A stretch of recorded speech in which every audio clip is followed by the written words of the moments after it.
Oke,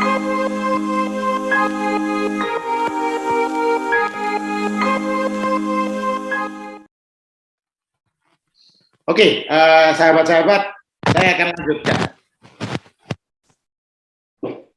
Menjadi manajer hebat itu harus memahami yang dinamakan insight networking.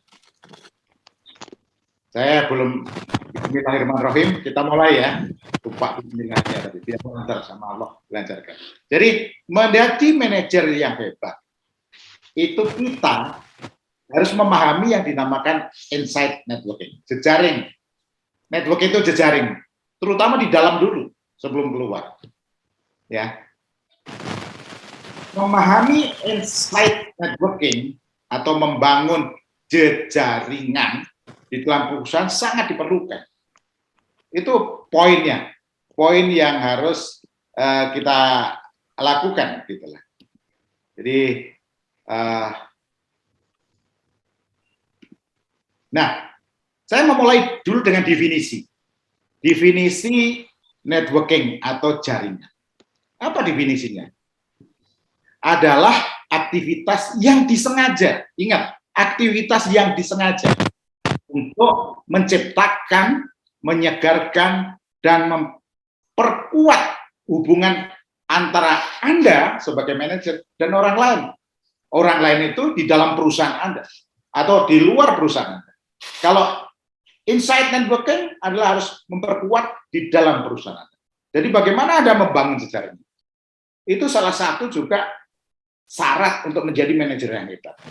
Nah, insight networking bagi perkembangan karir dan relasi di masa depan itu berguna betul. Karena dengan adanya insight networking, kolaborasi antar pegawai perusahaan akan terjalin dengan bagus. Dengan adanya insight networking, bisa bertukar ide. Dengan adanya insight marketing, insight networking bukan marketing, dengan insight networking, Anda bisa membantu orang lain juga. Dengan insight networking, mempengaruhi perkembangan karir yang positif. Karena semakin Anda dikenal bahwa Anda sebagai orang yang suka membantu, ringan tangan, semuanya yang positif, ini akan membantu karir Anda juga. Membantu meningkatkan rasa percaya diri. Yang kedua, yang terakhir mendapat dukungan karir berupa referral. Sehingga teman-teman manajer yang lain akan, wah itu bagus banget. Oh itu Pak John itu hebat, saling bantu dan sangat menguasai permasalahan. Itu referral juga.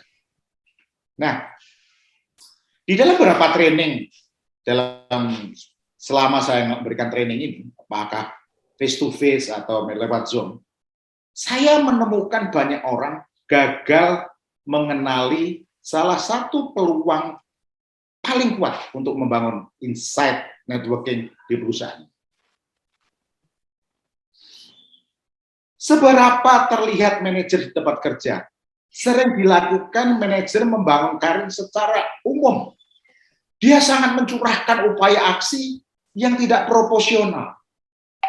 Dia melakukan upaya aksi yang baik dalam pekerjaannya, fokus di titik, tapi autis dengan pekerjaannya sendiri gitu. Nah,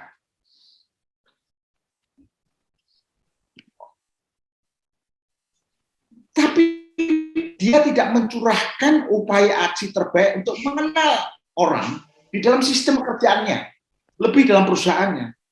Dia beranggapan bahwa di paling top adalah di bagian dia. Padahal bagian dia itu sangat tergantung dari bagian-bagian lain, merupakan rantai pelayanan untuk sukses. Jadi ini yang saya coba lihat.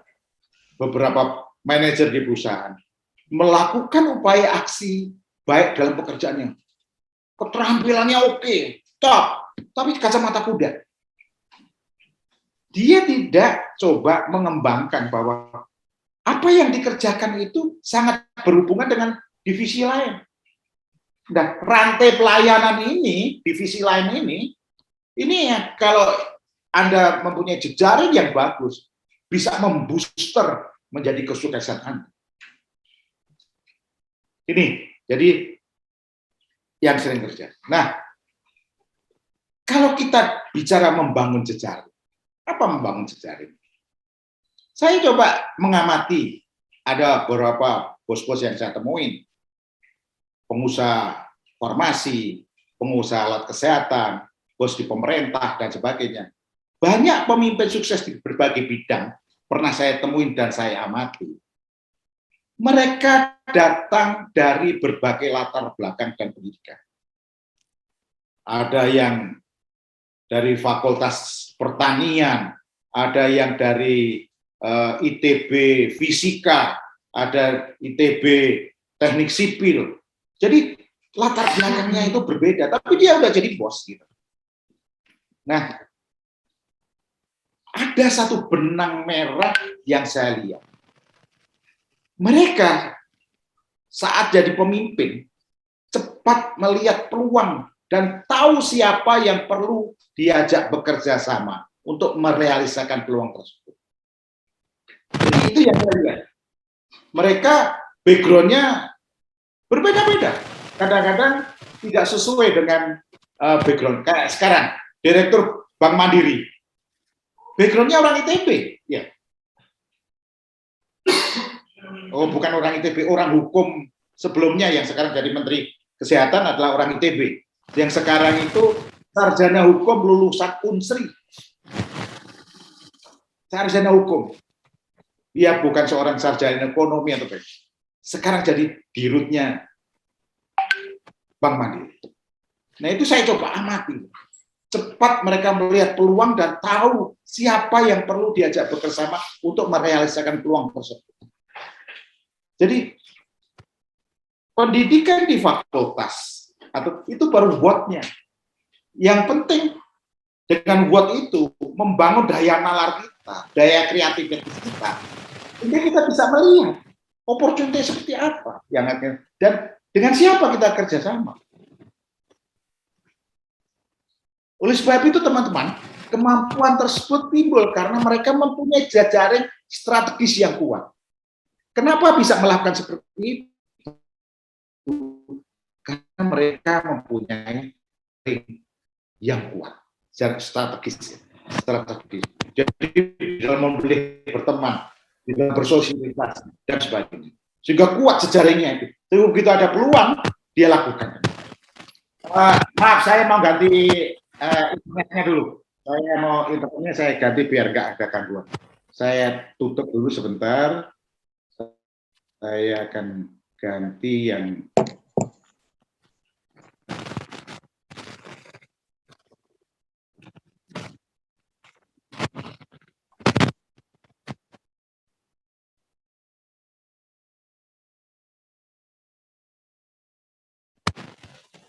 Oke, jadi kemampuan tersebut timbul karena mereka mempunyai jejaring strategis. Itu yang terjadi. Nah, apa itu jejaring? Apa itu jejaring? Jejaring yaitu orang yang kita kenal dan mengenal kita. Orang yang kita kenal dan mengenal kita sangat penting peranannya dalam membangun sukses. Anda harus cari orang itu. Orang yang kita kenal dan mengenal kita, mengenal bukan sekedar nama, tapi apa kemampuannya, apa kompetensinya, apa keahliannya di dalam menyelesaikan pekerjaan.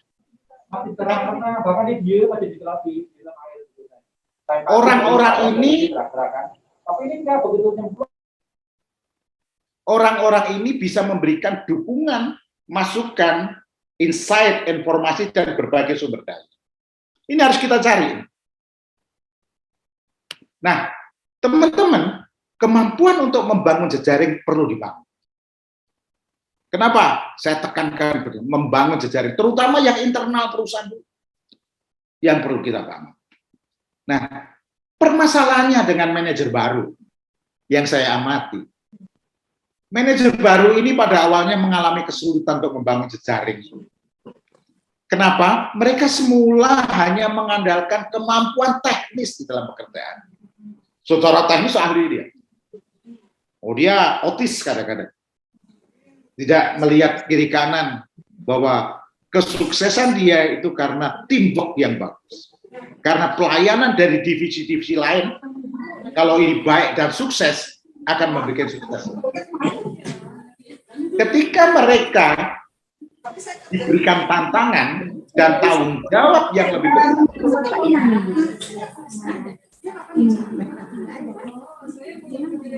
ada pesan sponsor sebentar. Ketika mereka diberikan tantangan dan tanggung jawab yang lebih besar, tidak semua manajer segera menyadari bahwa tanggung jawab ini menuntut kemampuan membangun relasi selain kemampuan teknis. Jadi kemampuan membangun relasi itu akan memperkuat kemampuan teknis karena jejaring tadi. Jadi kalau kita lihat pemimpin-pemimpin yang sukses itu pandai melakukan peluang opportunity. Kenapa dia melakukan? Karena dia punya jejaring yang strategis. Itu yang perlu kita bahas. Nah, ada 3 jejaring yang perlu diketahui, di mana jejaring yang berbeda tapi saling berhubungan satu sama lain.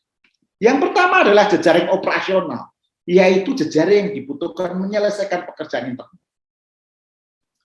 Ini penting. Selain Anda di dalam divisi Anda kuatkan, di luar divisi yang menyangkut dengan Anda coba curious, Anda cuma want to know apa yang dikerjakan dan mengapa siapa yang punya kemampuan di situ. Nah, jejaring ini harus tahu dan Anda bangun jejaring. Yang kedua adalah jejaring personal, yaitu jejaring yang diperlukan untuk pengembangan diri. Siapa di perusahaan saya yang senior, yang ahli, supaya saya bisa belajar sama dia. Siapa di tempat saya yang ahli di dalam suatu hal yang saya bisa belajar. Apakah bos saya, apakah teman manajer yang lain. Ini adalah jejaring personal. Di mana personal Anda adalah untuk membentuk kemampuan teknik Anda, membentuk kemampuan human Anda. Jadi skill Anda jadi berkembang. Pengetahuan menjadi kemampuan. Yang ketiga adalah jejaring strategis, yaitu jejaring yang membantu membukakan mata Anda pada arah bisnis baru serta para pemangku kepentingan yang perlu dilibatkan. Jadi pada waktu nanti Anda jabatan semakin naik, diperlukan arah daripada divisi Anda, perusahaan Anda. Anda harus mampu membuat strategi dan taktik di situ. Strategi pengembangan dan sebagainya. Nah ini butuh jejaring atasan. Siapa stakeholder yang perlu didekati, yang perlu di-approach, sehingga Anda punya dimensi, cara pandang untuk pengembangan perusahaan. Membantu CEO untuk memberikan arah perusahaannya mau kemana. Ini adalah jejaring strategis. Jejaring operasional, personal, dan strategis. Ada 3. Nah, oleh sebab itu, sahabat-sahabat, saran saya sekarang, berhenti memakai jubah tembus pandang. Artinya apa? Networking di dalam perusahaan Anda adalah beberapa pekerjaan terpenting yang dapat Anda lakukan dan bukan hanya untuk diri Anda sendiri. Networking yang bagus dan luas dalam organisasi Anda akan menghasilkan, pertama, kepercayaan, menciptakan lingkungan kerja yang dinamis, dan memberdayakan Anda dengan informasi-informasi yang menunjang keberhasilan, tidak hanya di divisi Anda, tapi di divisi yang lain. Sinergi. Nah, jika Anda mampu membangun insight networking yang bagus, berfungsi sebagai pelumas yang tidak hanya memungkinkan Anda menyelesaikan pekerjaan Anda, tapi juga membuat organisasi Anda untuk menyelesaikan pekerjaan yang lebih baik, dengan sempurna. Nah, hal yang perlu diingat adalah bahwa insight networking bukan tentang Anda. Bukan tentang Anda. Insight networking ini bukan tentang Anda, bukan tentang mencari pekerjaan, bukan. Tentang memberdayakan, empowerment. Siapa dan apa yang Anda ketahui untuk membantu orang lain menjadi sukses. Jadi, insight networking adalah untuk empowerment, memberdayakan orang di dalam organisasi Anda. Apakah di divisi Anda, di luar divisi Anda, yang mengkaitkan terkait dengan pekerjaan Anda, membantu mereka untuk menjadi sukses. Itu konsep daripada insight networking. Oleh sebab itu wajib Anda lakukan di perusahaan. Jangan otis dengan pekerjaan Anda sendiri. Curious, want to know terhadap orang lain. Nah, jika Anda menerapkan pendekatan bagaimana saya bisa membantu untuk bernetworking, berjejaring di dalam organisasi, Anda memiliki definisi kolaborasi. Apa? Definisi kolaborasi. Sebetulnya membangun jejaring itu sama dengan membangun kolaborasi. Supaya terjadi sinergis. Supaya Anda bisa memberdayakan. Supaya tim diberdayakan. Empowering. Definisi kolaborasi merupakan proses partisipasi. Beberapa orang, katanya linknya error Pak Yan. Halo? Suara saya bisa didengar dengan baik nggak? Salah Pak. Bisa Pak Iwan, nanti saya cek. Oh, loop substitute error, nanti saya cek ya. Kok suaranya bisa didengar dengan baik? Suara terdengar jelas Pak. Ini link absensi aja nih. Nanti saya cek. Pak, linknya nggak ada Pak. Tapi jelas suara saya ya? Jelas Suara Pak Ari Pak. jelas. Suara Pak Ari jelas. Slide-nya juga jelas. Slide-nya jelas juga. Definisi kolaborasi merupakan proses partisipasi.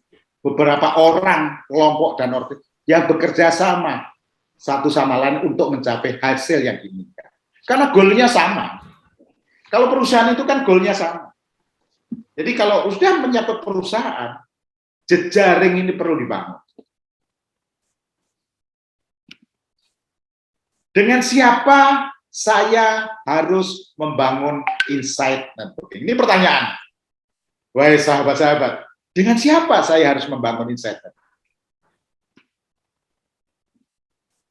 Yang Anda harus ketahui, cari pemain kunci dimanapun Anda dapat menemukannya di organisasi Anda. Siapa pemain kunci ini? Supaya goal yang dicanangkan oleh perusahaan itu bisa berhasil. Siapa pemain-pemain kunci? Langkah yang selanjutnya yang harus adalah mulailah dengan rekan-rekan Anda yang Anda kenal. Manajer-manajer yang Anda dekat. Jaringan secara horizontal di seluruh tim Anda. Tim Anda dan teman-teman Anda dulu. Coba dibangun jejaring ini. Terhubung, setelah itu Anda harus terhubung dengan pemangku kepentingan. Dengan bos Anda, stakeholder yang lain. Nah, ini yang harus kita bangun. Dengan tim, dengan bos, dengan stakeholder yang lain.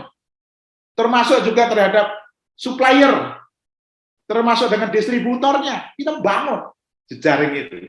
Itu termasuk insight juga, supplier, distributor. Termasuk insight networking. Karena kalau itu kacau, penjualan Anda kacau.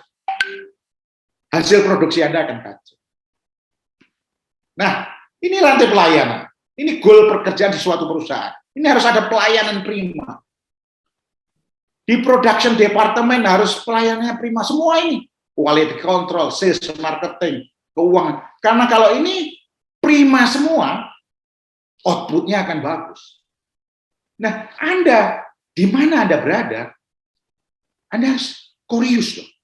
Anda harus pengen tahu apakah Anda sudah mengenal dengan baik rantai sistem di perusahaan yang membuat pekerjaan Anda menjadi rantai pelayanan ini penting. Di MRT misalnya, rantai pelayanan ini kayak apa terhadap pekerjaan MRT dan pekerjaan goal yang saya tanamkan. Yang kedua adalah apakah Anda sudah mengenal dengan baik orang-orang di rantai sistem perusahaan tersebut? Di sales marketing, di keuangan, logistik, HRD, business development, production, apakah Anda sudah mengenal dengan baik? Apakah Anda sudah mengenal dengan baik kekuatan dan kelemahan rantai sistem layanan tersebut dan orang-orang yang menentukan di dalam perusahaan Anda? Jadi rantainya Anda harus paham 100%, ya. Anda harus mengenal pengemudi. Karena setiap departemen itu ada pengemudinya, ada sopirnya, ada manajernya. Nah, sopirnya ini yang menggerakkan mau kemana. Anda harus kenal itu.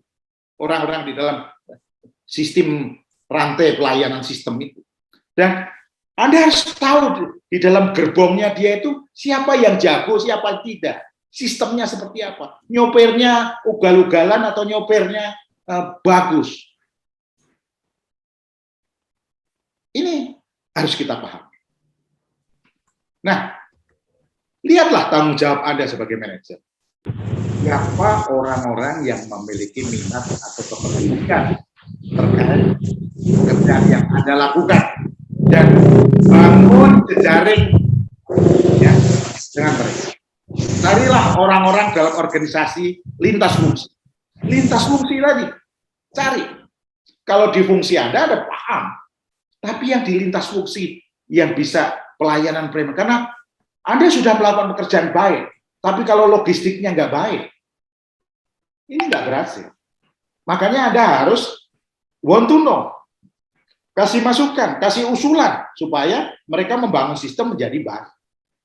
Itu konsep di dalam prinsip manajemen, membuat sesuatu yang sulit menjadi mudah. Nah, membangun hubungan dengan orang-orang terkait untuk mencapai objektif pekerjaan, sahabat-sahabat. Rekan-rekan bos Anda harus Anda kenali. Bukan hanya sekedar nama kalau dalam kerja. Yang dikenalin itu apa otoritasnya, bagaimana kemampuannya, bagaimana melakukan servisisnya. Itu harus dikenali. Ya. Siapa di situ? Kemampuannya seperti apa? Sudah sempurna atau belum? Karena menyangkut kesuksesan dan kegagalan di dalam divisi Anda. Ini suatu rantai pelayanan nggak bisa diputus. Rantai pelayanan di dalam bisnis perusahaan Anda. Bos-bos Anda dan rekan-rekannya siapa yang mempengaruhi keputusan. Ini Anda harus tahu. Karena biasanya kalau bos itu ada pembisik-pembisik. Pembisiknya siapa? Anda harus tahu. Nah, Anda harus pengen tahu atau want to know siapa yang saya kenal dan apa yang bisa saya lakukan yang mungkin berguna bagi pekerjaan saya dan pekerjaan orang ini. Ini yang Anda harus tulis. Nah, bagaimana aplikasinya? Percakapan awal yang harus dilakukan apa? Apa yang harus kita katakan kalau kita mau terapkan jejaring ini? Yang harus Anda tanyakan, apa yang sedang dia kerjakan? Ini nomor satu. Mas John, sekarang ini gimana? Pekerjaan apa yang dikerjakan yang paling banyak di situ? Temuilah setiap manajer. Manajer di dalam divisi tadi sebagai pengemudi dia, pengemudi bagiannya, pengemudi anak buahnya, atau penggerak di dalam perusahaan Anda. Itu terdiri manajer-manajer. Mulailah percakapan apa yang harus saya tanyakan. Yang harus Anda tanyakan apa yang sedang dikerjakan. Nah, ini favorit pertanyaan saya kalau saya membangun jejaring. Apa yang sedang Anda kerjakan? Loh, kalau Anda kerjakan sebenarnya kendalanya apa ya yang ada di tempat Anda? Direkam, ditulis.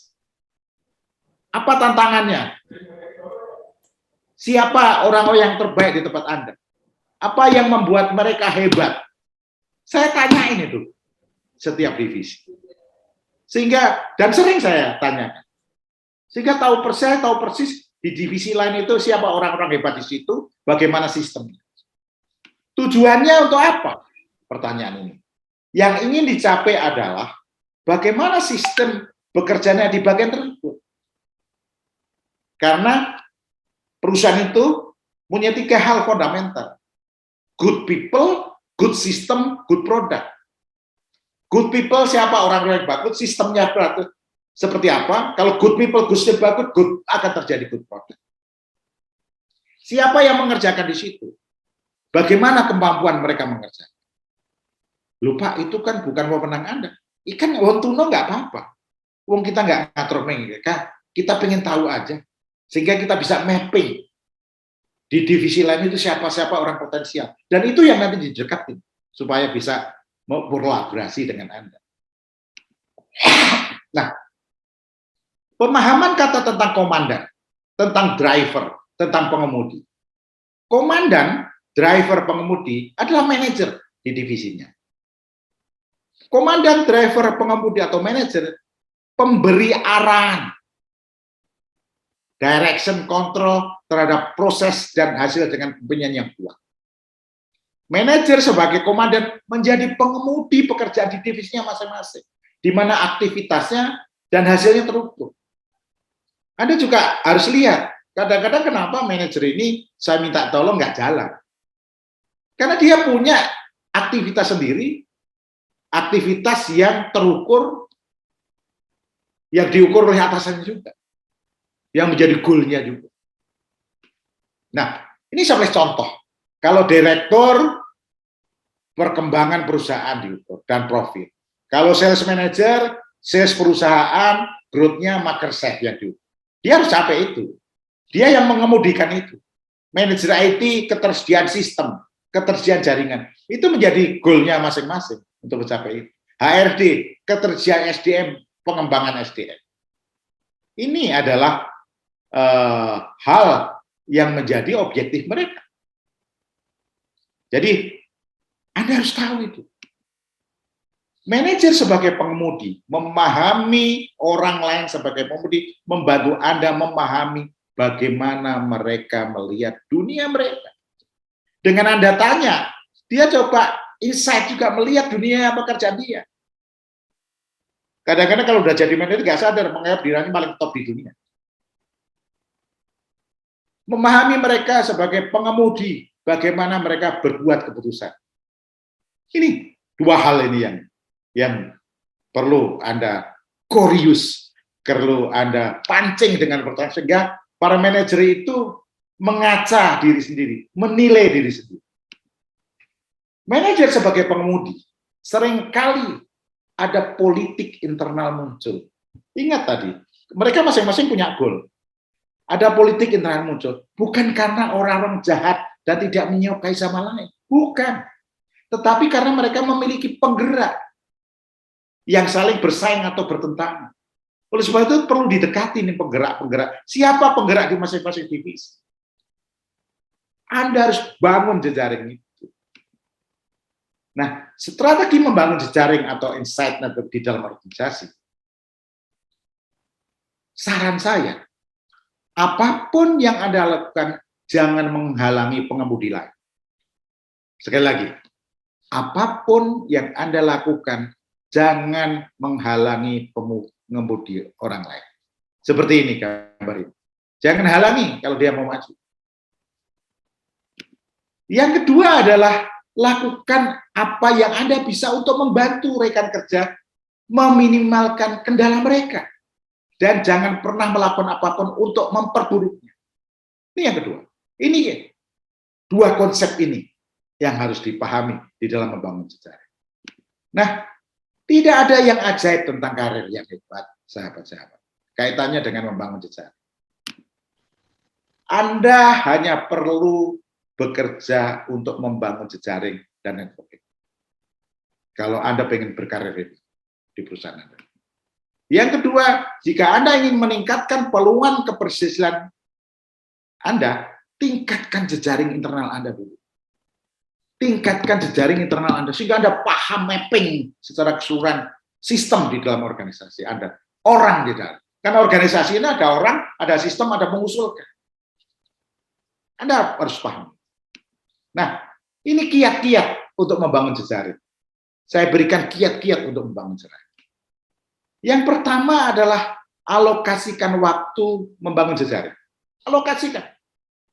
Selain Anda membangun divisi Anda, ada waktu yang Anda lakukan untuk membangun jejaring di dalam internal organisasi sebagai manajer.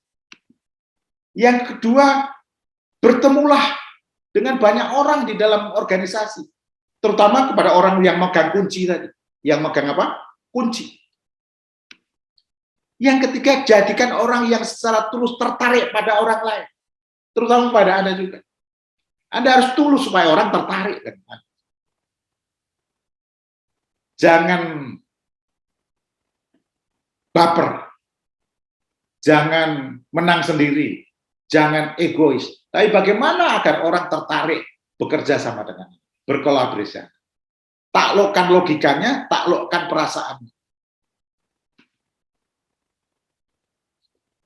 Bangun reputasi Anda, bahwa Anda adalah sebagai good singer, Anda sebagai penyanyi yang bagus, bahwa Anda sebagai penyanyi sering bantu orang.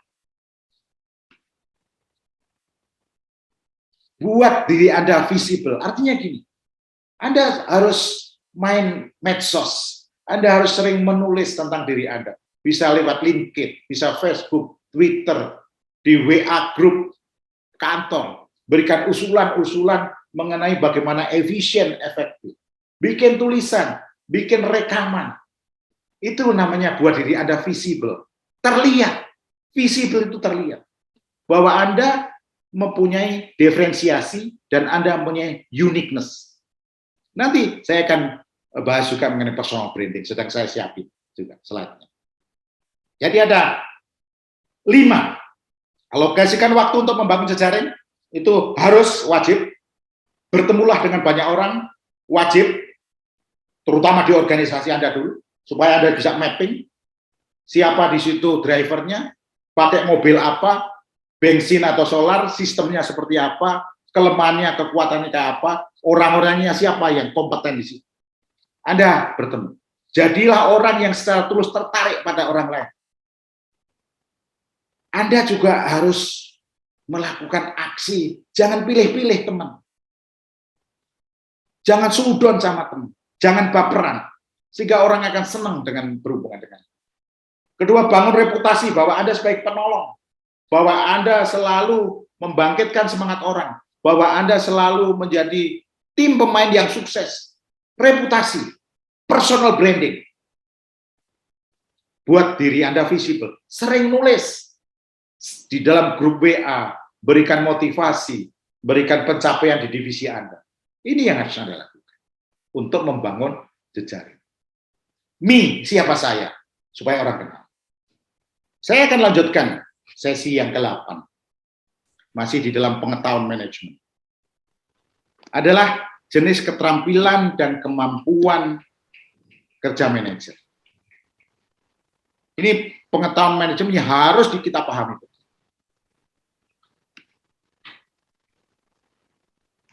Sejak awal saya selalu tekankan bahwa anak buah yang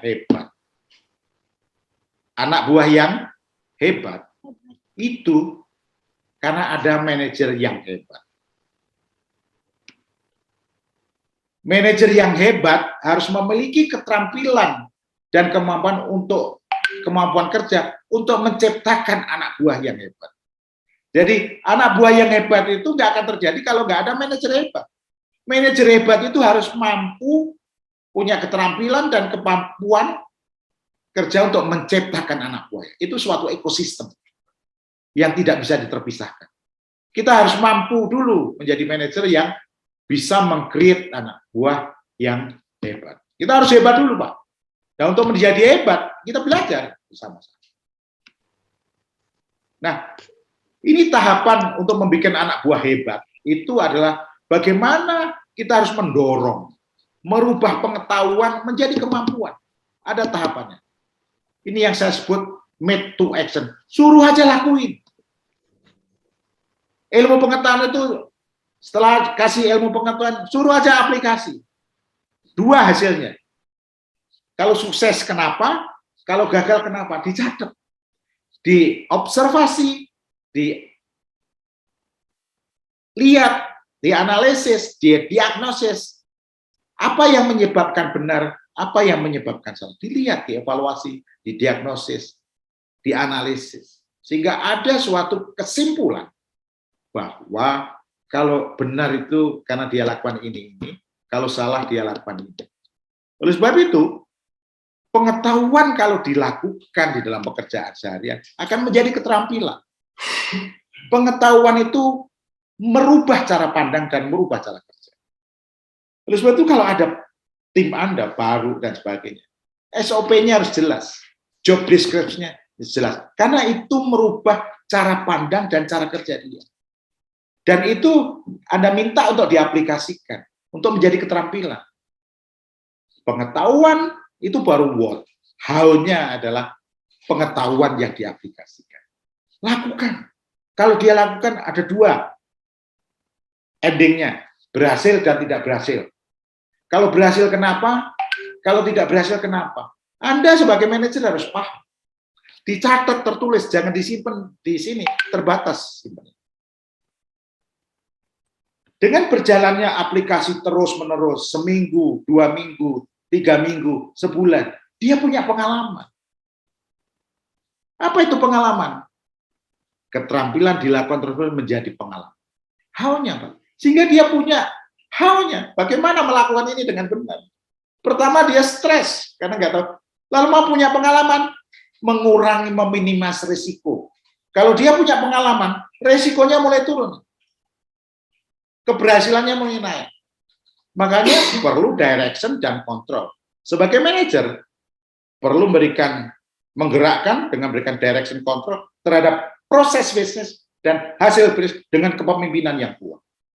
Made to action Anda adalah kepemimpinan kuat mempengaruhi perilaku melalui komunikasi. Nah, pengalaman terus-menerus dilakukan. Apa yang terjadi? Membuat kemampuan. Itu Anda meng-create anak buah yang luar biasa kalau dia sudah menjadi. Dari tidak bisa, menjadi luar biasa bekerja dan hasilnya. Itu adalah kemampuan. Harus action, Pak. Nggak bisa melamun. Konsepnya made to action. Kalau made to action, hasilnya 2. Kalau berhasil kenapa? Kalau tidak kenapa? Ini merupakan pembelajaran 2. Ini yang dinamakan learning organization. Insya Allah, kalau Anda terapkan ini dengan konsep supervisi yang baik, menggerakkan anak buah, dengan berikan direction dan kontrol. Direction kontrol itu adalah dimulai dengan pengetahuan, directionnya seperti apa, kontrol seperti apa. Akhirnya menjadi keterampilan, akhirnya menjadi pengalaman dan kemampuan. Nah, oleh sebab itu, untuk bisa merubah pengetahuan menjadi kemampuan, Anda harus paham dulu konsep menjual. Bagaimana tahapannya konsep menjual? Tahapan strategi menjual. Yang pertama, pada waktu Anda berjumpa anak buah Anda, dia tidak tahu apa yang dikerjakan. Untuk menjadi tahu, butuh silaturahmi, butuh saling kenal. Dari tidak tahu, menjadi kenal itu strateginya cuma satu, sering silaturahmi. Membangun kepercayaan. Membangun apa? Kepercayaan. Setelah dia kenal SOP-nya, kenal job description-nya, baru Anda kasih tahu kepada mereka untuk mencoba, menjelaskan manfaat ide dan usulan Anda untuk mengerjakan sesuatu. Dari tidak tahu, menjadi kenal strateginya silaturahmi. Sering ketemu. Siapa saya, siapa dia. Apa mau saya, apa yang harus dikerjakan dia. Setelah kenal, diminta untuk mencoba, jelaskan manfaatnya dari apa yang saya minta tersebut. Dan apa yang saya usulkan. Setelah itu dia suruh coba lagi. Setelah coba. Pada waktu mencoba, hasilnya 2, sukses atau gagal. Kalau sukses, ditanya kenapa sukses. Kalau gagal, dilihat kenapa gagal. Yang tahu itu manajer. Memberikan direction control terhadap proses bisnis dan hasil bisnis. Suruh mencoba lagi. Setelah menanyakan manfaat apa yang dapat dirasakan di sebelumnya, suruh coba lagi. Akhirnya menjadi kebiasaan. Ini sahabat yang dijadikan narasumber, testimoni, dan sebagainya. Karena dengan kebiasaan ini, dia sudah punya kemampuan untuk melakukan dengan baik. Nah, oleh sebab itu, teman-teman, yang perlu dikembangkan manajer adalah keterampilan analitis. Apa? Keterampilan analitis. Apa itu keterampilan analitis? Merupakan salah satu keterampilan hidup yang tidak diajarkan di sekolah. Keterampilan analitis ini keterampilan hidup yang tidak diajarkan di sekolah. satu sama lain berbeda daya serapnya. Tergantung mode of action tadi. Mode to action. Made to action. Made to action tadi. Nah, skill, keterampilan adalah kemampuan seseorang untuk melakukan sesuatu yang sifatnya spesifik. Oh, keterampilan membuat roti panggang misalnya. Itu spesifik, roti panggang. Keterampilan menjual, itu spesifik. Keterampilan membangun rumah, itu spesifik. Keterampilan mendesain baju, itu keterampilan spesifik. Seseorang untuk melakukan sifatnya spesifik dan fokus dan dinamis, selalu bergerak. Modelnya selalu bergerak, berubah dan sebagainya. Oleh itu dimanis. Untuk menjadi terampil dan mampu membutuhkan waktu tertentu untuk mempelajarinya dan dapat dibuktikan hasil. Keterampilan membuat kue pancong dapat dibuktikan, hasil kue pancongnya top, enak sedunia misalnya. Nah, keterampilan analitis ini, wahai sahabat-sahabat, dapat dipelajari namun membutuhkan dedikasi yang kuat untuk mempelajari ilmu tersebut, seperti mental positif, semangat dan motivasi, butuh waktu, butuh uang. Kalau Anda ingin menerapkan keterampilan analitis dalam pekerjaan Anda sendiri, supaya dari biasa menjadi luar biasa kerja dan hasilnya luar biasa, butuh mental positif, butuh semangat dan motivasi, butuh waktu, butuh uang. Ya. Nah, apa itu keterampilan analitis? Dimulai dengan visualisasi, nomor 1. Apa visualisasi? Adalah kemampuan untuk merekayasa dalam pembuatan gambar di benak kita. Kita visual melihat pekerjaan yang telah kita lakukan.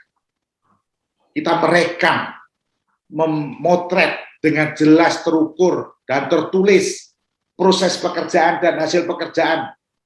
Bisa dalam bentuk diagram, animasi, tapi imajinasi. Untuk apa? Penampilan suatu informasi. Jadi dengan visualisasi itu kita bisa lihat. Visualisasi itu adalah iqra bismi rabbika. Lihatlah. Dengarkan. Coba dengarkan dengan hati. Coba. Bagaimana proses pekerjaannya? Sudah betul atau belum? Hasilnya bagaimana? Ada korelasi antara proses pekerjaan yang betul dengan hasil yang betul. Kalau benar kenapa? Kalau salah kenapa? Informasi ini akan menimbulkan pemikiran kritis. Berpikir kritis kemampuan Anda untuk membuat keputusan yang masuk akal. Oh, ternyata yang saya lakukan itu benar karena tahap pertama ini, tahap kedua ini, tahap ketiga. Oh, ternyata yang dilakukan oleh John itu hasilnya jelek karena dia lakukan A, B, dan C. Tidak melakukan F, G, H, misal. Informasinya Anda dari evaluasi, ya, dari observasi, makanya pemikiran kita ada analisis, ada diagnosis. Sehingga Anda bisa melihat, oh ternyata sebab akibatnya ini. Nah, keterampilan analisis adalah ya, setelah tadi visualisasi, mengumpulkan, mengumpulkan dan memproses informasi di dalam benak Anda, pikiran Anda. Ini adalah bank data Anda yang disimpan di dalam memori Anda. Proses mengumpulkan tadi masuk di dalam bank data Anda, di dalam memori Anda. Nah, bank data ini disimpan di memori Anda. Secara refleks akan dikeluarkan jika dibutuhkan dan ada kebutuhan. Saya akan ulangi lagi summary. Visualisasi ini diobservasi, diagnosis, dan analisis melalui pemikiran kritis. Dengan demikian Anda akan tahu sebab akibat. Sebab akibat itu akan tahu persis proses basisnya dan hasil basisnya. Sehingga akan ada data input dan recording di dalam body Anda. akan menjadi database di dalam body Anda. Nah, ini yang dinamakan kemampuan bekerja yang efisien dan efektif. Karena Anda tahu sebab akibatnya, mana yang tidak bikin efisien, mana yang tidak bikin efektif. Jadi, visualisasi tadi, saya ulangi sekali lagi, melihat proses bisnis dan hasil bisnis. Dianalisa, diobservasi, diagnosis, sehingga tahu sebab akibat. Dengan sebab akibat yang Anda sudah putuskan, ternyata kalau berhasil itu langkahnya A, B, dan C, kalau gagal, G, H, dan sebagainya itu yang bikin gagal. Oh, itu yang terjadi. Itu masuk di dalam memori, menjadi suatu kemampuan.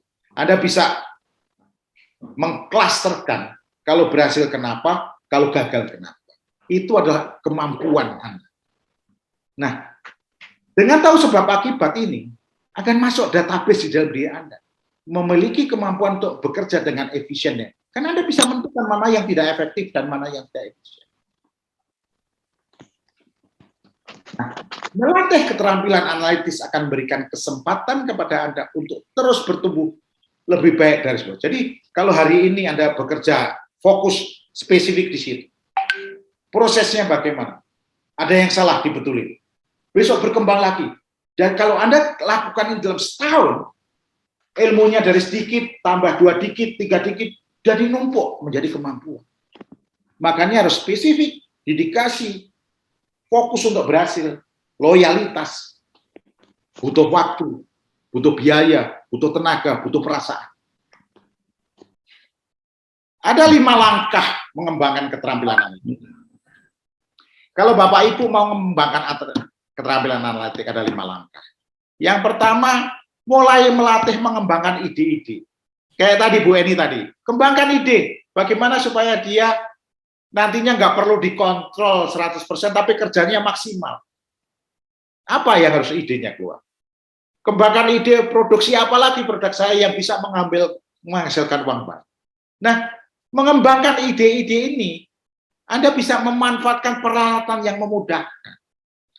Sekarang ada komputer. Anda bisa tanya orang yang ahli.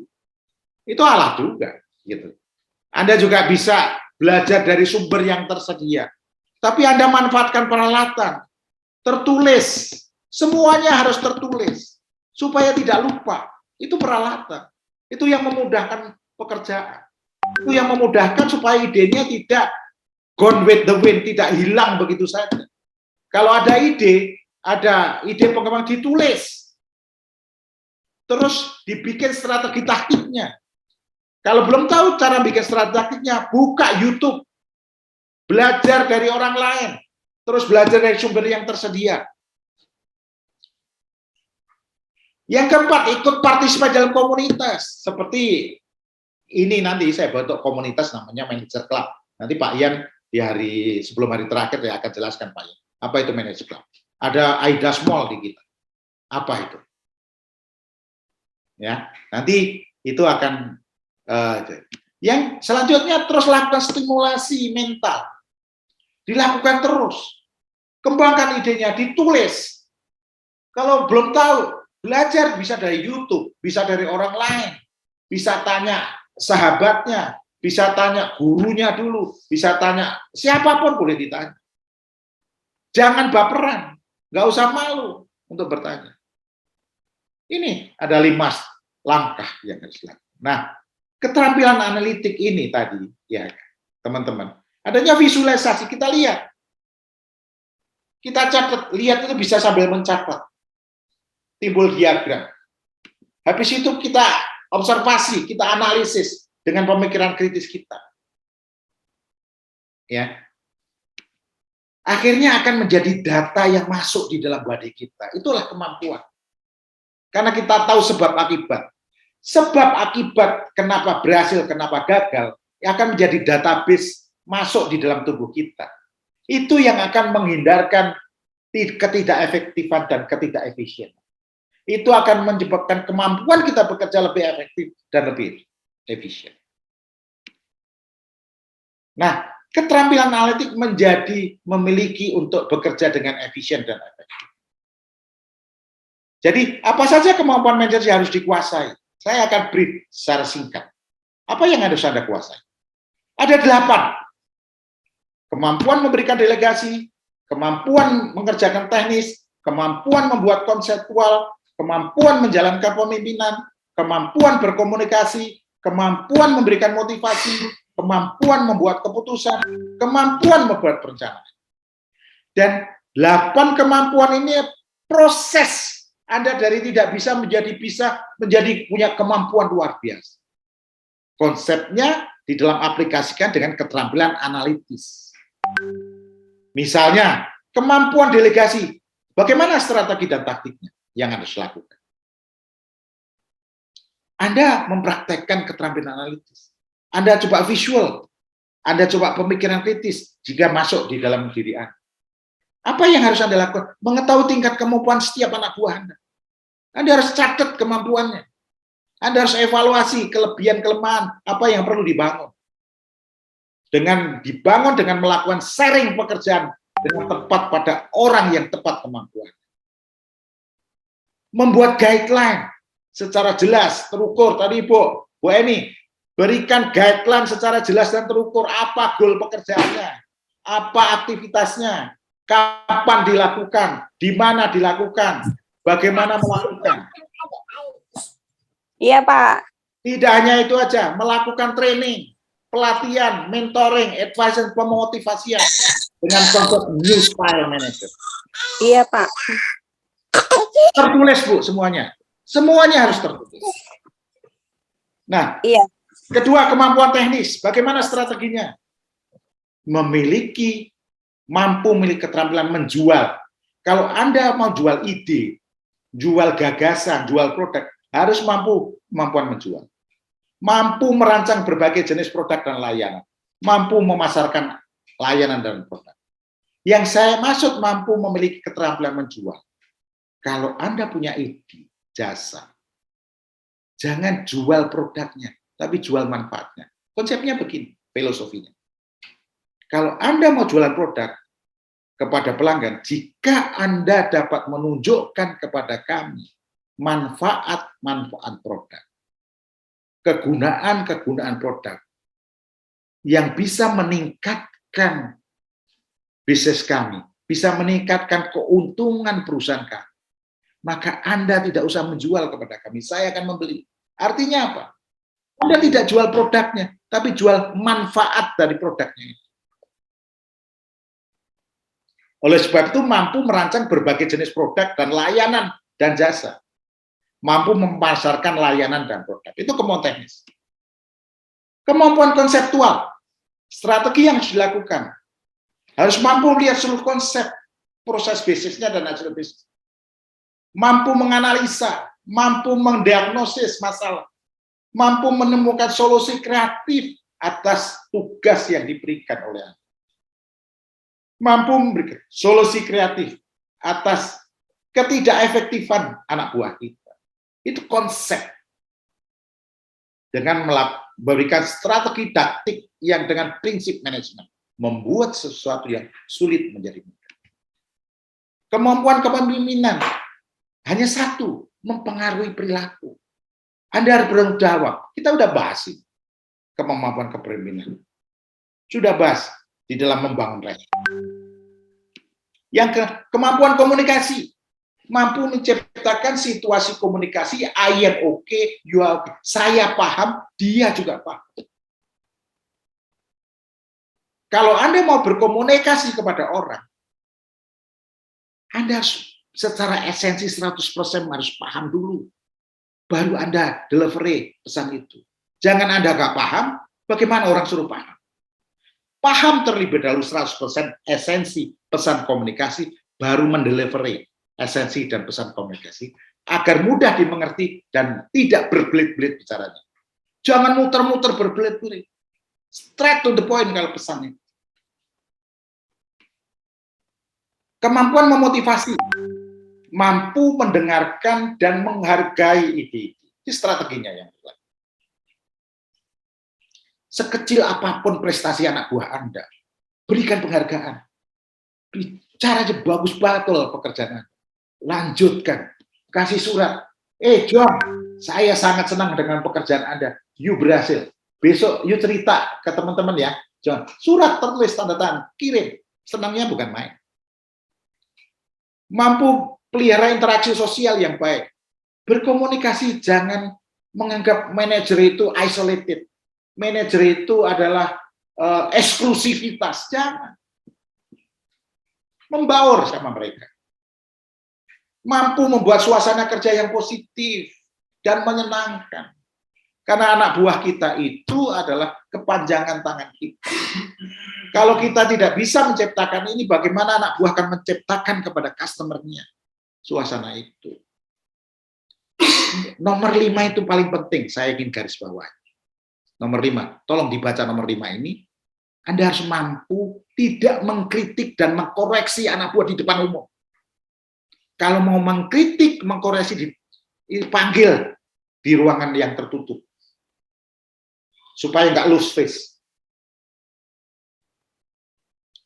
Yang ketujuh, kemampuan memutuskan ini penting.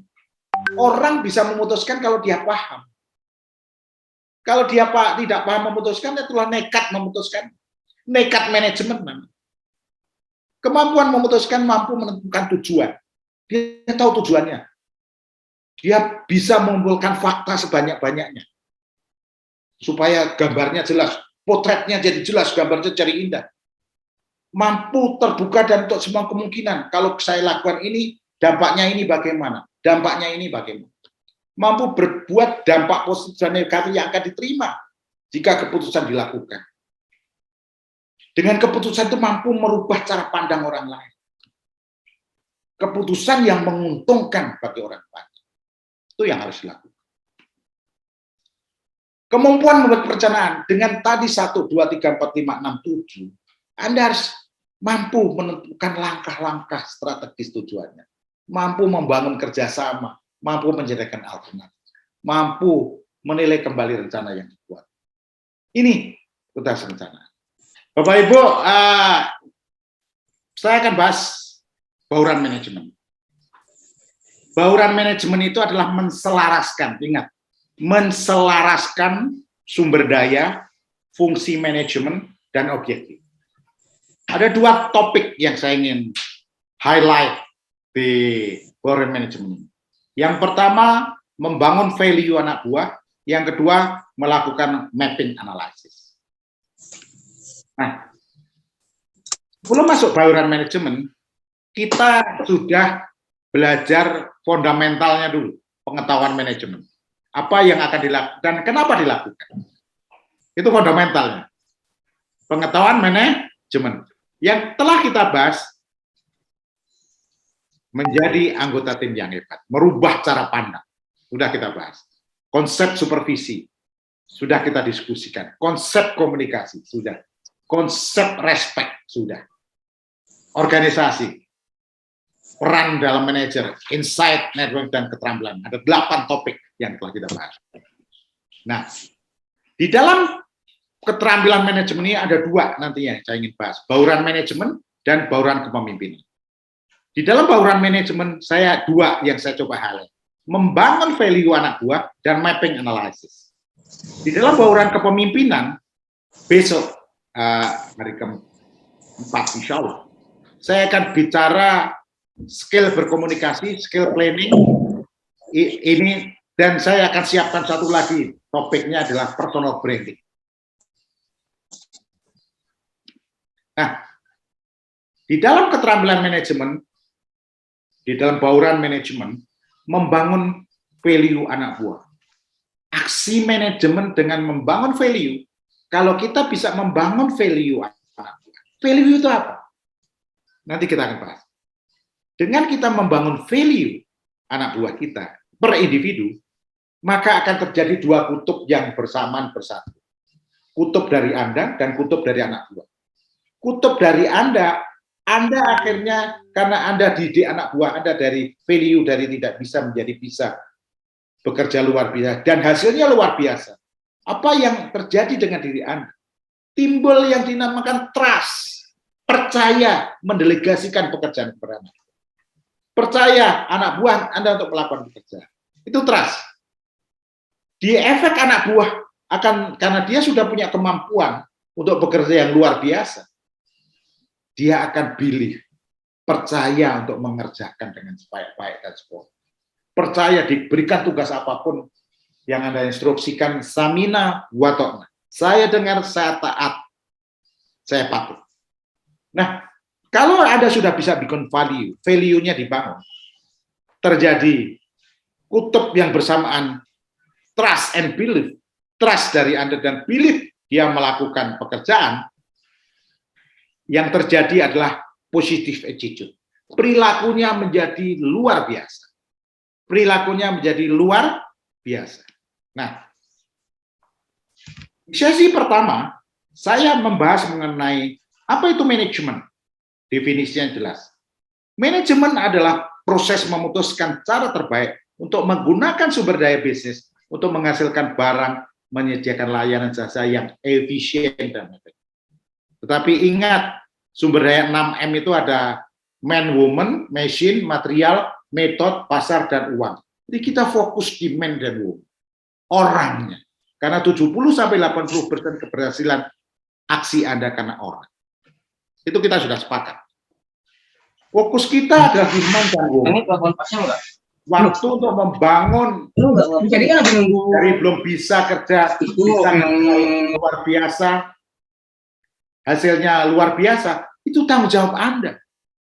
Tanggung jawab Anda membuat man dan woman, orang, untuk bisa kerja yang biasa saja menjadi luar biasa kerjanya dan hasilnya luar biasa. Itu namanya membangun value. Itu namanya membangun value. Nah, bauran manajemen adalah sekumpulan elemen untuk mencapai hasil yang efektif dan efisien dalam proses bisnis terdiri dari sumber daya, fungsi, dan objek. Tadi menselaraskan. Jadi, bauran adalah sekumpulan elemen untuk mencapai hasil efektif dan efisien dalam proses bisnis terdiri dari sumber daya, fungsi, dan objektif. Tiga-tiganya kita selaraskan bersama-sama. Kalau kita lihat bauran manajemen, itu ada tiga, ada sumber daya, fungsi, objektif. Ini kita harus lihat bersama-sama. Harus kita lihat bersama-sama. Kita taruh di dalam satu meja, sumber daya, fungsi, dan objektif. Objektif apa yang mau dicapai? 10 miliar. Anda harus punya perencanaan 10 miliar. Ya. Unitnya apa? Rupiahnya berapa? Kompetitor yang mau diambil mana? Nah, ini harus melalui dari fungsi. Planningnya bagaimana? Actuating-nya bagaimana? Mengorganising bagaimana? Kontrolnya bagaimana? Nah, sumber dayanya bagaimana? Punya enggak sumber daya mesinnya? Materialnya? Metodenya? Mana? Ini harus dilihat bareng-bareng. Enggak boleh sepotong-sepotong.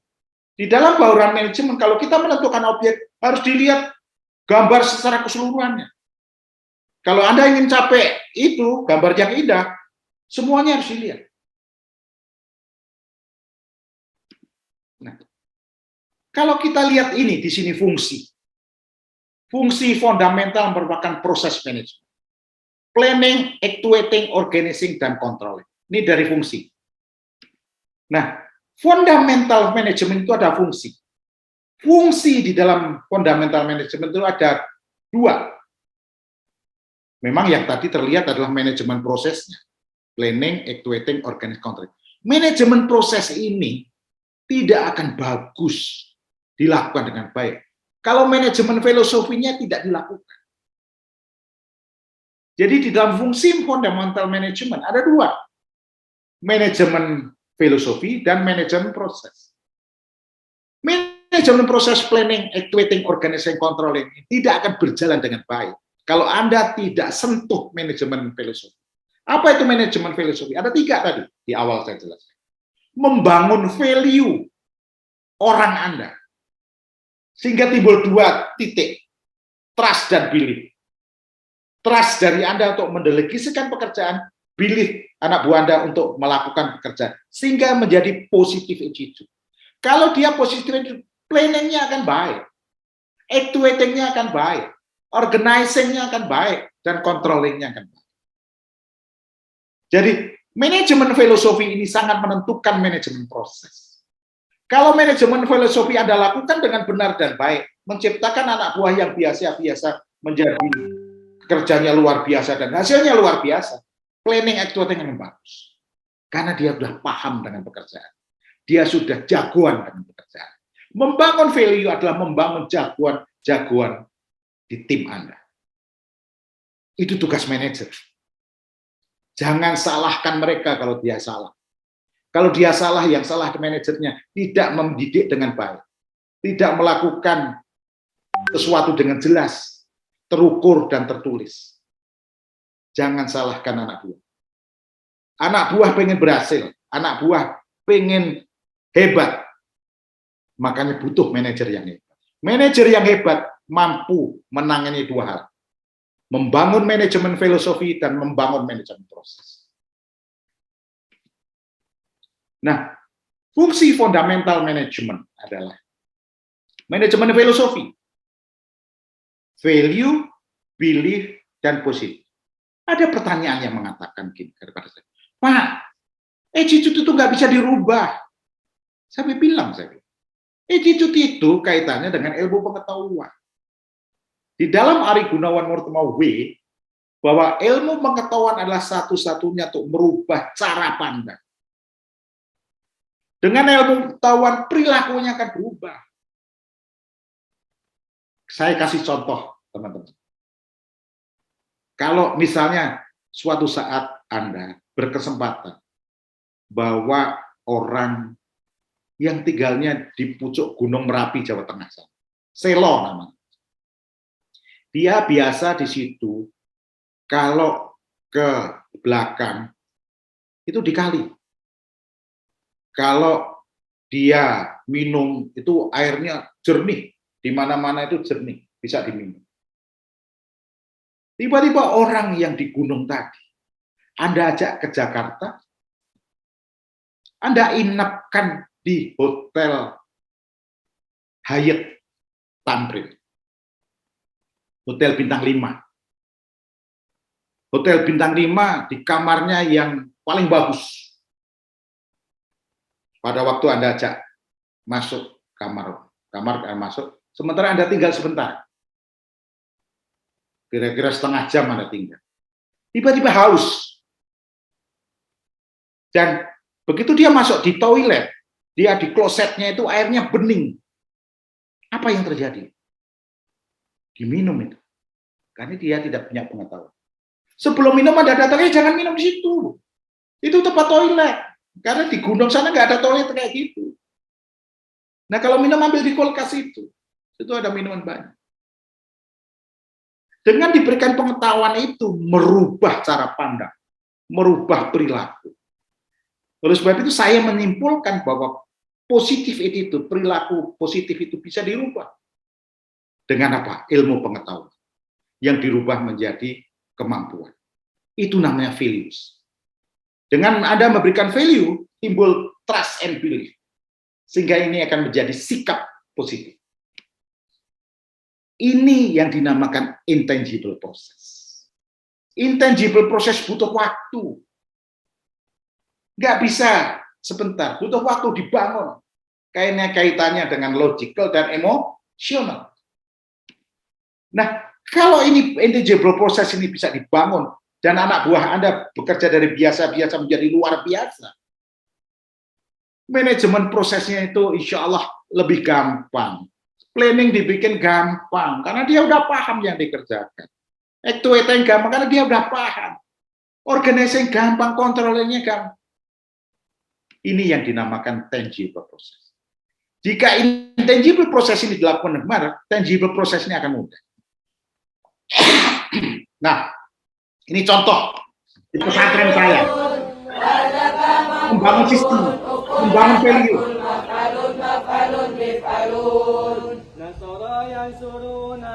Teman-teman, di mana kita bangun value-nya? Ini namanya wahyu. 6 bulan dia hafal 30 juz dari nol. Berubah sikapnya. Begitu hafal 30 berubah, kita jadikan koordinator.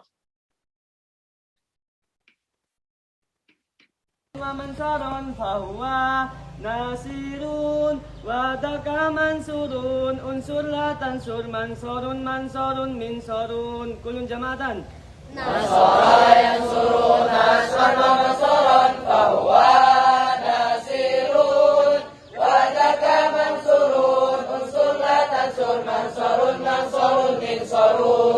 Al-Fatih.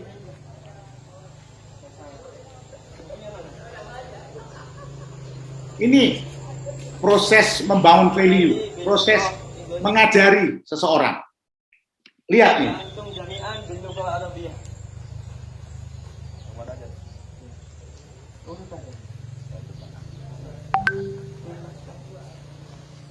Bimaskan. Dia Kamar. Lantai. Lemari. Lampu.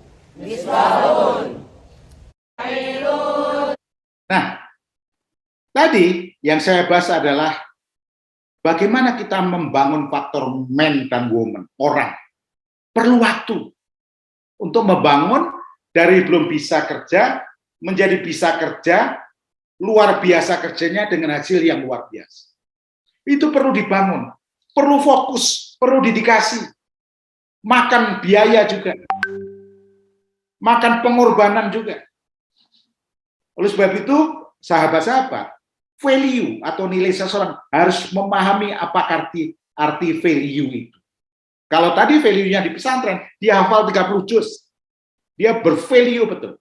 Ada yang 6 bulan, ada yang setahun, ada yang setahun 3 bulan. Ada yang 2 tahun belum 30 juz. Tergantung dari bagaimana kita membangun. Value atau nilai seseorang itu adalah memahami apa arti kata nilai. Paling sederhana adalah kualitas yang diinginkan apa. Di pesantren kualitasnya adalah hafal 30 juz. Kita beri beasiswa setahun. Kalau belum hafal kita masih kasih kesempatan.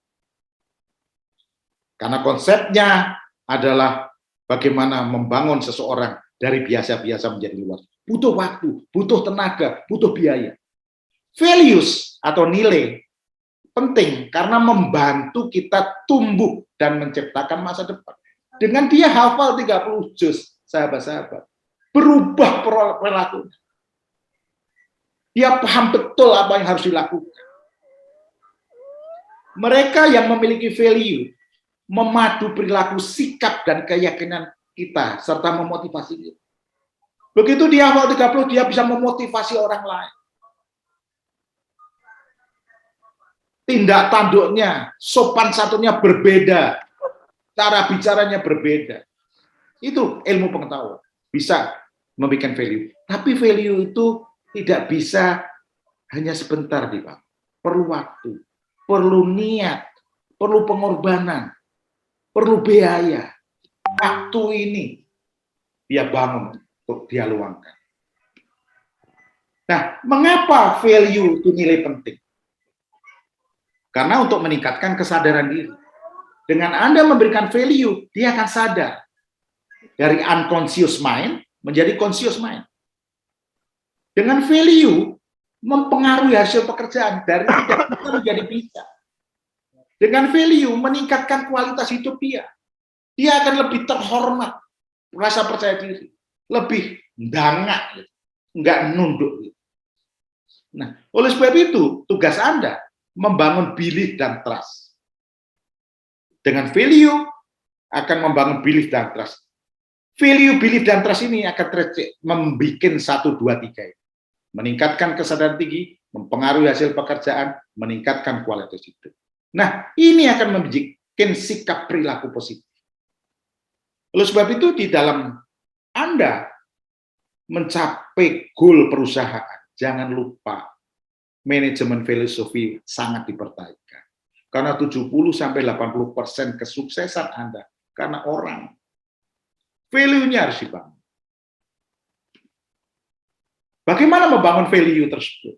Konsepnya dengan people development program. Dengan apa? People development program. Gaya manajer Anda harus new style manager. Akan menghasilkan seseorang yang mempunyai value, belief trust, dan sikap positif. New style manager apa? Anda harus mampu menjadi trainer kalau mau menciptakan value. Anda harus mampu menjadi advisor anak buah Anda. Anda harus mampu menjadi mentoring anak buah Anda. Anda harus mampu bikin program pelatihan yang berkesinambungan. Karena nggak bisa dalam waktu pendek terus dia berubah 100%. Nggak bisa. Mampu setelah itu, setelah Anda kasih pelatihan yang berkesinambungan, Anda mampu memberikan pekerjaan yang menantang. Waktu Anda memberikan pekerjaan menantang, tidak dilepas begitu aja. Diberikan direction dan kontrol, diamati, dibetulin kalau salah, dibimbing, kembali lagi kepada advisor, kembali lagi ke mentoring, kembali lagi masalah motivasi. Ini memberikan motivasi. Sehingga dengan people development program, gaya manager, new style manager, kita sudah praktekkan. Akan membangun value, belief, trust, dan positive attitude. Ini hasilnya. Sudah 32 orang dalam 2,5 tahun yang kita wisuda hafiz Quran 30 juz. Dengan people development program, gaya manager akan menghasilkan apa tadi? Value, belief, trust, dan positive attitude. Nah, di dalam bauran manajemen, aksi manajemen dengan melakukan mapping analisis untuk bisa menciptakan value, belief, trust, dan sikap positif attitude, karena goalnya itu sikap positif attitude, sikap perilaku yang positif. Anda juga harus mapping analisis. Bauran manajemen tadi menselaraskan.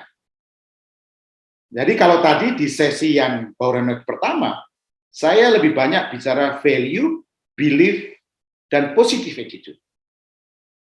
Rangkaian di dalam bauran manajemen, intangible proses ini, manajemen filosofi, akan menguatkan manajemen proses. Jadi tadi kalau kita kembali lagi, ya sahabat-sahabat,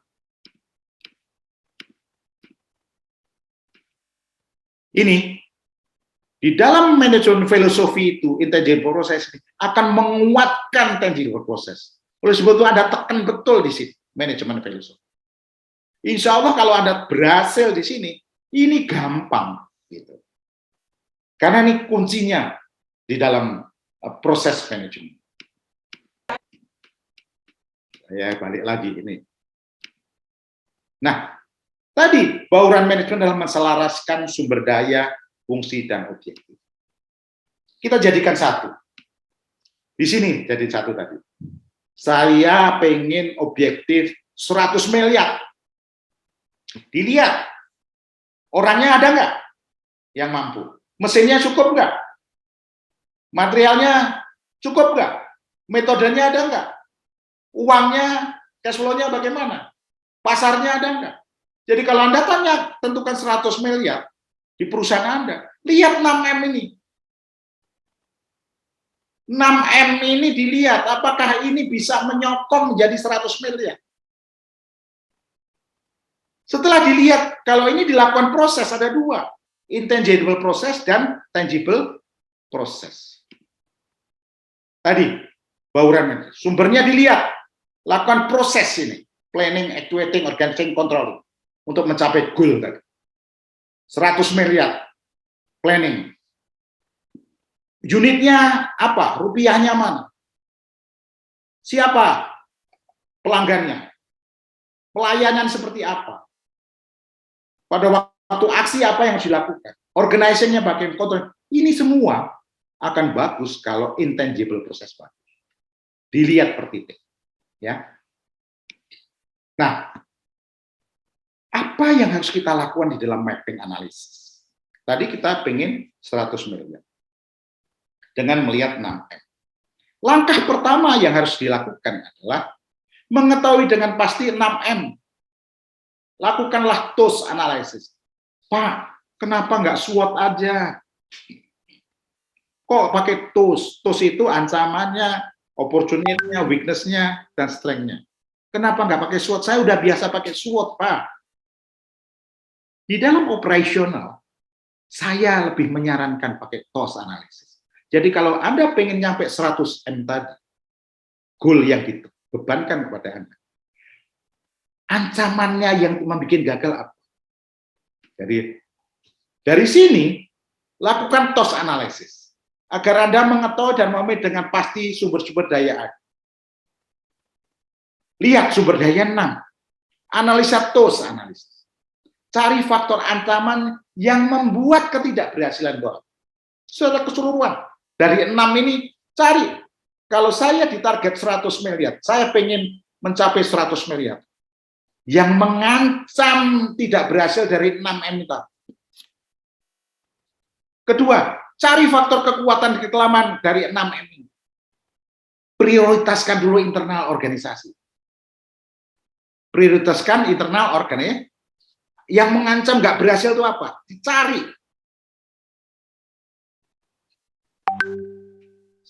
Ini saya kasih formnya, contoh Anda, ini contoh aja. Anda bisa lakukan dengan metode Anda sendiri. Dari luar, dari dalam. Jadi tadi, kalau kita lihat, ancaman, peluang, kelemahan, kekuatan. Kalau di SWOT kan harus dilihat satu persatu. Saya coba gabungkan. Man, woman, machine ini dari luar yang membuat ancaman gagal apa? Yang kelemahannya di mana? Kekuatannya di mana? Itu pertama. Dari dalam, apa yang membuat ancamannya? Kekuatannya, kelemahannya di mana? Anda harus tahu dulu. Harus tahu mana yang tidak efektif, mana tidak efisien. Baru Anda bisa bikin strategi, mengusulkan dengan prinsip manajemen, supaya berhasil. Jika Anda memahami dengan benar 6, Anda bisa membuat TOS analisis dengan benar, akan mudah dalam membuat proses manajemen, dan mudah untuk mencapai objektif. Langkah kedua, lakukanlah TOS analisis. Pertama, mencari faktor-faktor ancaman yang membuat gagal di 6M.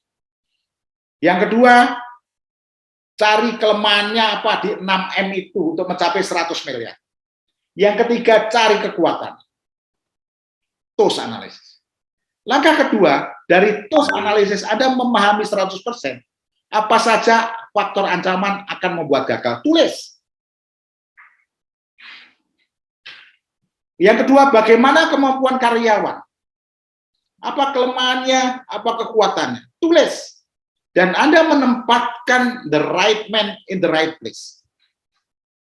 Jangan sampai di bagian produksi, dia tidak bisa mengoperasikan mesin yang baru, Anda taruh di situ. Ya tidak efektif. Yang ketiga, apa kelemahan dan kekuatan di 6 sumber daya yang Anda miliki. Dengan melihat opportunity 100 miliar tadi, dan melihat, memahami nomor 1, apa faktor ancaman, bagaimana kemampuan karyawan, apa kelemahan dan kekuatan, Anda bisa bikin perencanaan yang bagus. Makanya konsepnya tetap dengan new style manager. Dengan tim. Karena nggak bisa Anda bikin sendiri. Anda harus togetherness, kebersamaan dengan tim Anda. Anda bekerja nggak boleh sendiri. Manajer kalau bekerja sendiri adalah super pegawai. Anda bekerja harus melalui bersama anak buah. Makanya konsep ini, bangun value-nya, terjadi belief dan trust, positive attitude, Anda akan punya orang-orang yang mampu melakukan planning, organizing, controlling dengan simple, dengan mudah. Nah, teman-teman, basic resources ada 6, man, woman, machine, material, method, market, dan money. Manajemen action dan business process. Ada manajemen filosofi, value, belief, trust, positive. Manajemen proses, planning, organizing, activating, dan control. Kalau ini good, sumbernya dari basis resource ini good, insya Allah hasilnya akan good. Tapi pada waktu Anda lakukan manajemen filosofi dan manajemen proses, ada 4 yang mempengaruhi. Ada 4. Teknologi. Kalau sekarang sudah digitalize, di mana perusahaan Anda tidak melakukan digitalized activity, kalah sama kompetitor. Anda harus tahu yang dinamakan economical market, pesaing-pesaing Anda. Customer-customer Anda, komunitas. Jadi ada 4, teknologi, komunitas, ya, persaingan ekonomi pasar, dan regulation. Ini akan mempengaruhi di dalam Anda melakukan manajemen filosofi dan manajemen proses. Aktivitas di dalam manajemen filosofi dan manajemen proses harus mengacu kepada 4 faktor. Teknologi, komunitas, what the customer need-nya. Pasar, artinya persaingan. Harganya bagaimana, kualitasnya bagaimana. Peraturan pemerintah. Dan itu. Ini mempengaruhi. Nah, hanya dengan edukasi, pelatihan, mentoring, advising, pemberian motivasi, anak buah Anda, tim Anda mampu menguasai teknologi, mampu menggrab komunitas, bersatu dengan komunitas, mampu melawan kompetitor, mampu mensiasati regulasi. Dengan mempertimbangkan demokrasi ini, maka output manajemennya menjadi 4. Akan menjadi right work, tim Anda semua individu right work, artinya bekerja dengan benar, bekerja right place, right time, dan right method. Kalau ini dilakukan, manajemen filosofi, manajemen proses dilakukan, dan anak buah Anda bisa menghandle 4 faktor ini, akan menjadi right work, right place, right time, dan right method. Nah, output manajemen effectiveness ini bisa terjadi kalau Anda lakukan sekali lagi, membangun manajemen filosofi, membangun manajemen proses yang bisa mengatasi 4 faktor. Faktor teknologi, faktor komunitas, faktor market, persaingan, faktor peraturan pemerintah. Yang saya sudah sebut di dalam konsep organisasi. Akan outputnya right work, right place, right time, right. Nah, kalau ini sudah terjadi, maka manajemen resultnya, individu akan naik. Salesnya akan naik, unit rupiah. Grup akan naik, company akan naik, market share-nya. Dan komunitasnya akan menjadi tinggian komunitas.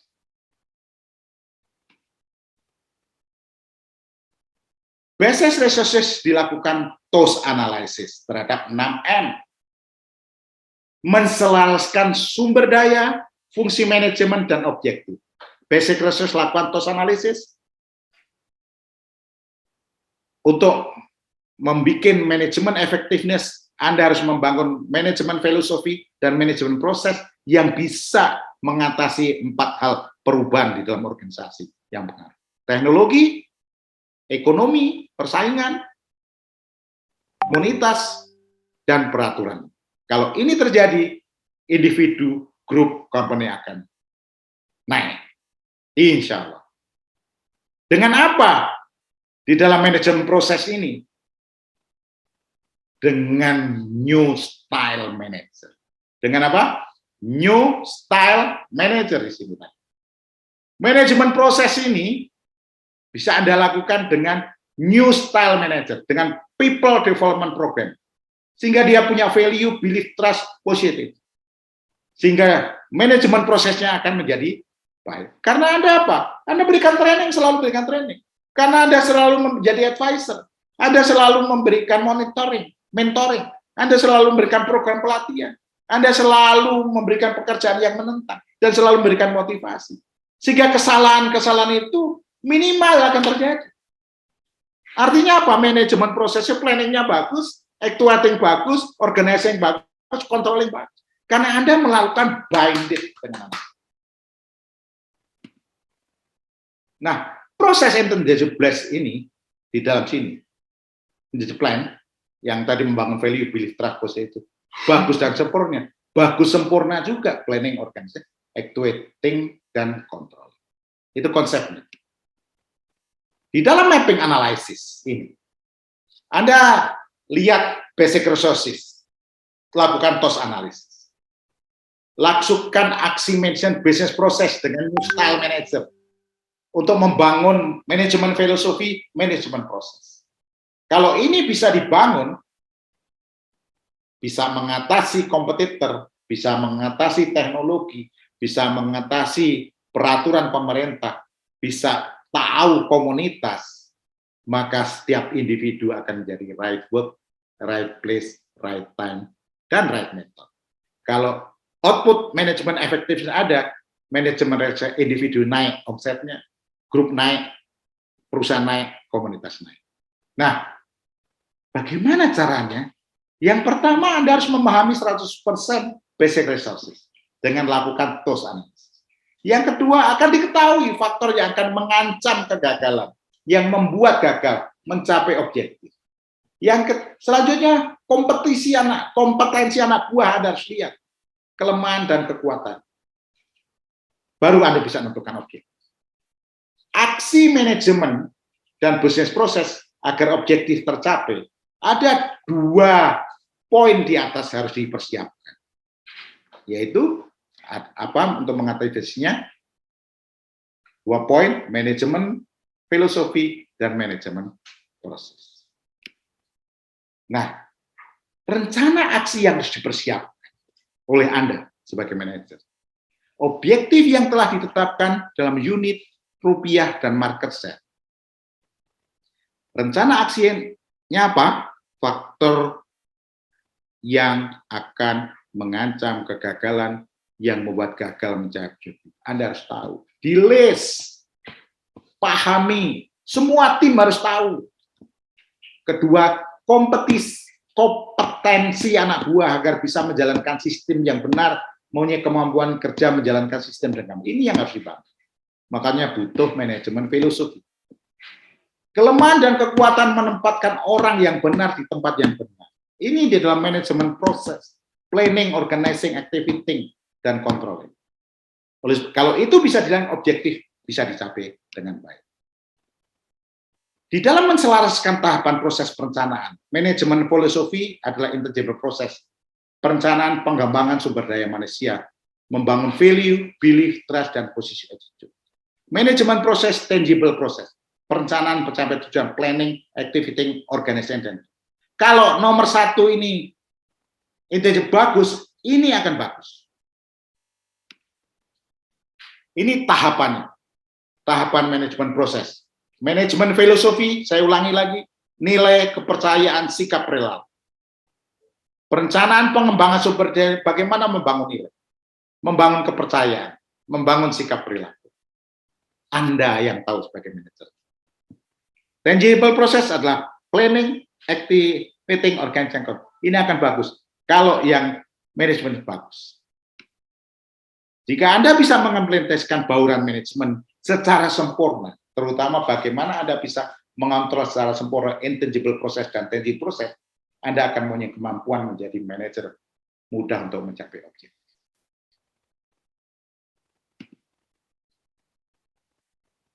Ini rantainya. Jadi untuk mendapatkan manajemen effectiveness, right work, right place, right time, right method, Anda harus bangun intangible proses dan tangible proses. Intangible proses saya sudah berulang-ulang, saya ulang. Ada 10 kali saya. Tangible proses saya udah ulang ada 10 kali. Kalau manajemen efektif bisa Anda capai, Anda baru bisa manajemen result. Anda baru bisa manajemen menaikkan unit rupiah market share di perusahaan. Thank